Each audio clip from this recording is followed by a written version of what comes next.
Hey Nokia fans, I got my hands on the HTC 8X, which is actually the first Windows Phone 8 device that I got to try out. The Windows Phone 8 device that I used before this was the Nokia Lumia 900. Before we continue, I just want to warn you that this is running pre-production software, so there might be changes or improvements when it hits the stores. Alright, let's continue with the review. The HTC 8X has a 4.3-inch touchscreen with 1280 by 720 resolution. The display is Gorilla Glass, which is known to be hard to break or scratch. I really like the design of the HTC 8X. The sides are extremely tapered, so it feels much thinner in the hands than it looks. It actually feels thinner than the iPhone 5. On the front of the display, there's a matching colored strip for the ear speakers. Without this strip, this device would probably look a lot like Nokia's Lumia devices. Here to the left is the front-facing super wide-angle 2.1 megapixel camera. I'll talk more about that later in this video. At the bottom of the display, there are three capacitive buttons that are standard on Windows Phone. They actually vibrate when you touch them. A minor issue that I've noticed is that dirt sometimes gets stuck in between the small gap that connects the glass to the rest of the body, so keep an eye on that when you get the device.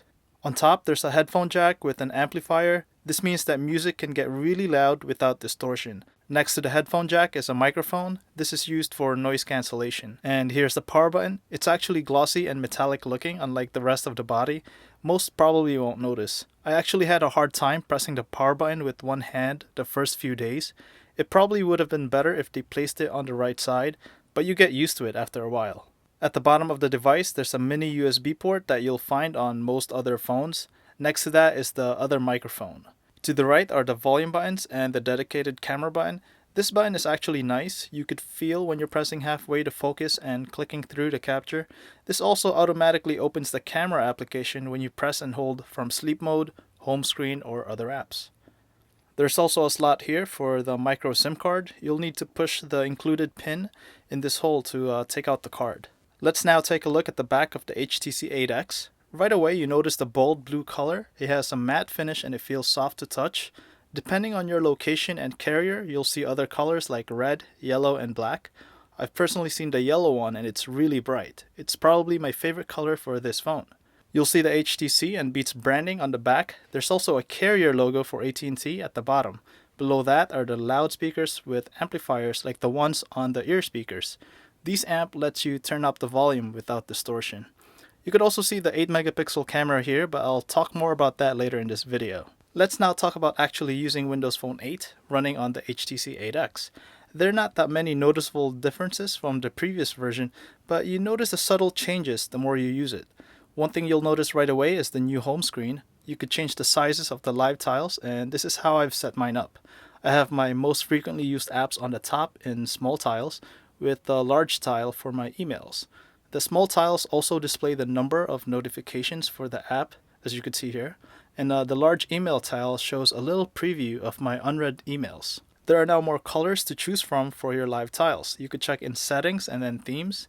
I personally like the cyan accent. This version for AT&T also has a color called HTC, which matches the polycarbonate body of the phone. The lock screen also has some updates. Apps can now tap into it. So for example, you could use your Facebook photos to show up in your lock screen or get daily images from Bing. I like this option, the Bing option, because it's nice to see a different image each day. At the bottom of the lock screen, you could choose one app that's able to show detailed status. I chose Mail for this section. I get a preview of my recent unread mails without opening the app.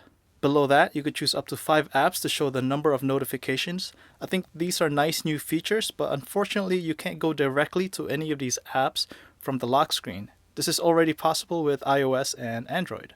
You're probably going to browse the web on this device, so let's now talk about Internet Explorer. It feels fast, and to be more objective, the HTML5 test score is 320 out of 500. In comparison, the iPhone 5 gets 386, and the previous version of Windows Phone gets about 138. Embedded YouTube videos on blogs and websites play back fine, but videos in other formats don't work.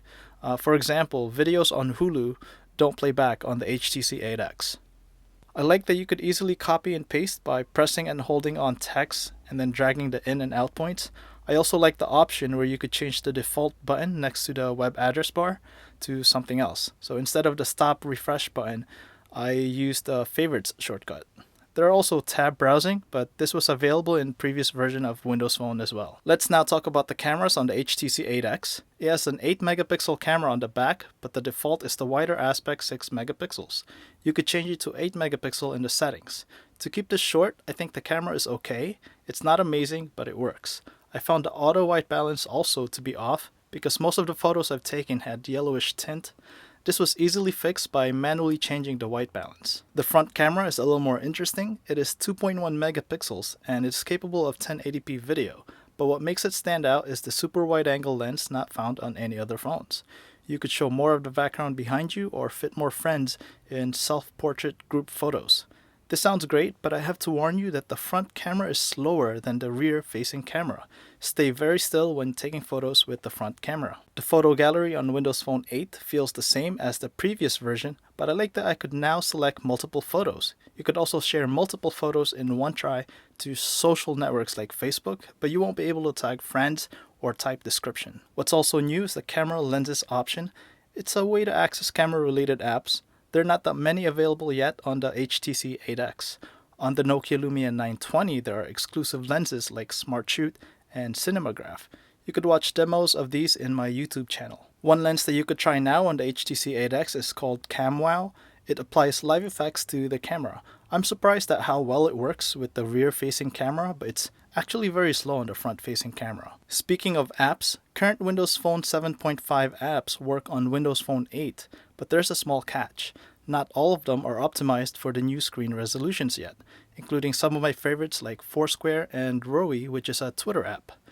These apps have black bars on top of the screen, and I don't have a Nokia Lumia 920 to personally check, but I was told the Lumia 920 don't have the black bars because the aspect ratio is the same as the Windows Phone 7 devices. To be more technical, the HTC 8X has a 1280 by 720 screen resolution, and Windows Phone 7.5 devices all had the standard 800 by 480. It would have been better if Microsoft forced the manufacturers to keep the aspect ratio the same, even if they increased the screen resolution. So in comparison, the Lumia 920 kept the same aspect ratio by using 1280 by 768. Resuming apps is also a new feature on Windows Phone 8. Previously, clicking on a recently opened app from the lock screen forced it to restart.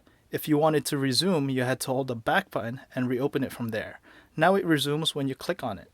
Not all apps support it yet though. One app that takes advantage of this is Facebook.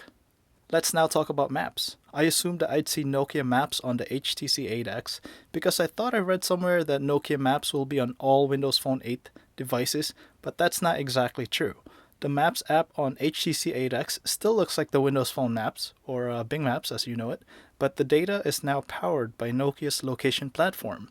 For turn-by-turn navigation, Nokia Drive is available on the Nokia Lumia 920, but it's up to HTC or Microsoft to offer it on this device. For AT&T's version of the HTC 8X, there's an app called AT&T Navigator, but it's not free. It costs about $10 a month, and the first month is free. However, there's no way I'm paying that much for navigation, so I didn't bother signing up for the free 30-day trial. I can't think of any other noticeable new features on Windows Phone 8. If I missed anything, please let me know. By the way, you can now take screenshots with Windows Phone. It's so simple, but I've been using it a lot. You take a screenshot by pressing the power button with the Windows Phone logo here at the bottom. The images are saved in the screenshots photo folder. Let's now talk about battery life. It's hard to review because we all have different usage behaviors. However, I'm able to use it daily and then I plug it in at night before I go to sleep. To summarize this review, I think the HTC 8X has a great design. More manufacturers should try the taper style that HTC implemented to make the devices feel much thinner in the hand. However, I think you're probably better off with the Nokia Lumia device. Nokia has the exclusive apps, they have exclusive lenses for the camera, and they have Nokia Drive for turn-by-turn navigation. We don't know how long you'll have to wait for Nokia Drive on the HTC 8X. I also don't like the fact that a lot of apps right now on the 8X has the black bars on top because of the weird screen resolution. But that's probably going to be fixed eventually when developers optimize their apps for Windows Phone 8.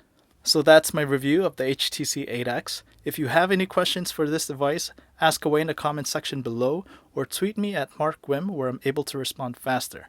Also, if you like this video, please click on the thumbs up button. It lets me know that these reviews are actually helpful, and if you haven't yet, subscribe to the YouTube channel to watch the videos before they get published on the blog. I'm Mark Wim. Thanks for watching.